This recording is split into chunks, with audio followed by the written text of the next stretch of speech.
அனைத்து விவசாயிகளுக்கும் வணக்கம். நான் உங்கள் பாலாஜி திண்டிவனம். இன்றைக்கி வீடியோவில் எதை பற்றி பார்க்க போகிறோன்னா மூக்குத்தி ரோஸை பற்றி தான் இந்த வீடியோவில் ஃபுல்லாக பார்க்குறோம்.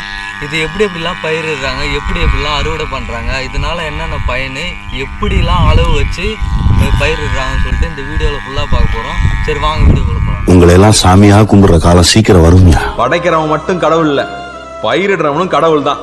நம்மலாம் விவசாயின்னு காலரை தூக்கி விட்டு தெரியும்.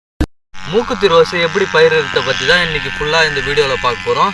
இதுக்கு பேர் தான் மூக்குத்தி ரோஸு. இதுதான் மூக்குத்தி செடி ரோஸு. இது பார்த்தீங்கன்னா இது கன்று எங்கே வாங்கிட்டு வருவாங்கன்னா ஒசூரில் தான் அதிகமாக கிடைக்கும். அந்த கன்றுலாம் ஒசூரில் பார்த்தீங்கன்னா எல்லா இடத்துலையும் அந்த மூக்குத்தி ரோஸு கன்று கிடைக்கும். இது எப்படி பயிரிடணும்னா 2 அடிக்கு ஒரு கன்று அப்படின்ற விதத்தில் கன்றுங்களை நடவு செய்யணும். அதுக்கப்புறம் பார்த்தீங்கன்னா இது பார்த்தீங்கன்னா எப்போ பாரு சீசன் தான், எந்த டைம்லேயும் பூத்துக்கிட்டே இருக்கும், நம்ம பறிச்சுட்டே இருக்க வேண்டியதான். அது மாதிரி ரோஸ் இது மார்க்கெட்டில் கொண்டு போகும்போது நல்ல விலை கிடைக்குது. அதாவது பார்த்தீங்கன்னா மார்க்கெட்டில் ஒரு கிலோ 200 250 அந்த அளவுக்கு எடுத்துக்கிறாங்க. முகூர்த்த டைம்லாம் 400 அளவுக்குலாம் போகுது. இதனால் இது பயிரிடுறதுனால நல்ல விளைச்சலும் நல்ல மகசூலும் கிடைக்குது. இப்போ மாதம் ஒரு நல்ல இன்கம் கிடைக்கணும் அப்படின்னு சொல்லிட்டு நீங்கள் நினச்சிங்கன்னா கண்டிப்பாக இது தாராளமாக இந்த பயிரை வைக்கலாம். இந்த ரோஸுக்கு 2 பேர் இருக்குது. ஒன்று மூக்குத்தி ரோஸ்னு சொல்லுவாங்க, அதுக்கப்புறம் பட்டன் ரோஸ்னு இங்கிலீஷில் சொல்லுவாங்க. இது பொதுவாக இந்த ரோஸ் எதுக்காக பயன்படுதுன்னா பூக்கள் கூட கலர் வச்சு கட்டுறதுக்கு பயன்படுது. ஒரு எக்ஸாம்பிள் பார்த்தீங்கன்னா மல்லி கூட கலர் வச்சு கட்டுவாங்க, அதுக்கப்புறம் முல்லை அரும்பு கூட கலர் வச்சு கட்டுவாங்க, மாலை கட்டுவாங்க. அதுக்கப்புறம் ரோஸ் மாலை கட்டுறதுக்கெலாம் இந்த பூ பயன்படும். இந்த ரோஸ் செடி எப்படி நடவு செய்யணும்னா 2 அடிக்கு ஒரு கன்று அப்படின்னு சொல்லிட்டு நடவு செய்யணும். சாலையாக நீட்டாக நடவு செய்யணும். அகலம் பார்த்தீங்கன்னா 6 அடி அகலம் விடணும்.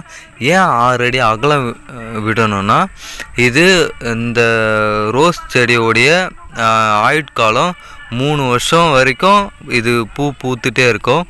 அதாவது இது செடி வருஷத்துக்கு வளர்ந்துக்கிட்டே இருக்கும். நீங்கள் அகலம் விடாமல் நீங்கள் அப்படியே 1 அடி 2 அடி அப்படி சொல்லிட்டு அகலம் விடாமல் நீங்கள் நட்டுட்டிங்கன்னா நீங்கள் பூ எடுக்க முடியாது. எதிர்காலத்தில் உள்ளே பூ எடுக்கும்போது என்ன ஆகும்னா சைடில் இருக்க அந்த ரோஸ் செடியுடைய முள் என்ன ஆகும்னா உங்கள் கால் ஃபுல்லாக பிடிச்சி கிழிச்சிரும். நீங்கள் சரியான இடைவெளி விட்டால் எந்த பிரச்சனையும் இல்லை, அழகாக பூ எடுக்கலாம். நம்ம இந்த பூ கையில் குத்துமா இல்லை இந்த முள் கையில் குத்தி பாதிப்பு அடையுமா அப்படி சொல்லிட்டு நீங்கள் கண்டிப்பாக கேட்பீங்க. கண்டிப்பாக முள்ளெலாம் கையில் குத்தாது, நம்ம அதை எடுக்கிற பதத்தில் தான் இருக்குது. இது கத்திரிக்கோல் வச்செல்லாம் கட் பண்ண தேவையில்ல, அழகாக கையாலேயே அழகாக எடுக்கலாம். நடவு செய்யும் முறைன்னு பார்த்தீங்கன்னா இது கண்ணில் 2 விதமான பாக்கெட்டில் வரும். ஒன்று பார்த்தீங்கன்னா சின்ன பாக்கெட் அப்படின்னு சொல்லிட்டு சொல்லுவாங்க, சிறிய கண்ணாக வரும். அதுனா ஒரு 1/2 அடி அது மாதிரி தான் இருக்கும். பெரிய பாக்கெட்னா ஒரு 1 அடி அளவில் கண் இருக்கும். ஹைட்டு 1 அடி அளவில் ஹைட்டில் கண் இருக்கும்.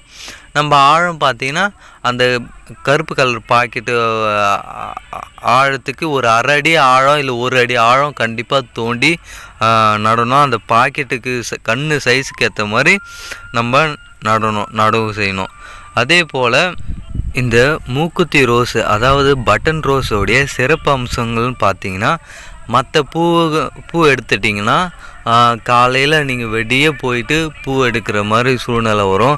மல்லியாக இருந்தாலும் சரி, முல்லையாக இருந்தாலும் சரி, சம்மங்கி எந்த இதுவாக இருந்தாலும் காலையில் பூ எடுக்கிற மாதிரி சூழ்நிலை வரும்.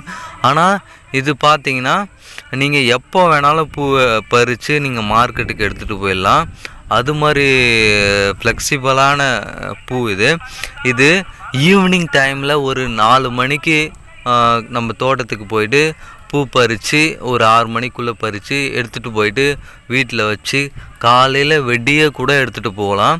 இந்த பூ பார்த்திங்கன்னா கெடவே கெடாது, அந்த பூ உதிராது, பூ நல்லாவே இருக்கும். இது பறித்து அப்படியே வச்சுருந்தாலும் 4 நாளுக்கு இந்த பூ ஒன்றுமே ஆகாது.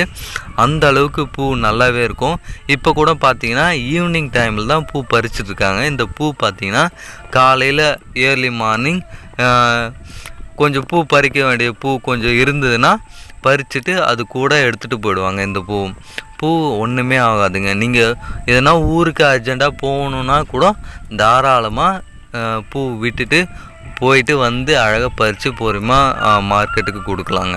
இந்த பட்டன் ரோஸோடைய இன்னொரு சிறப்பு அம்சம் பார்த்திங்கன்னா இது எல்லா சீசன்லேயும் பூக்கக்கூடிய பூவுங்க. இது பூ நிற்கவே நிற்காது, பூத்துட்டே இருக்குங்க.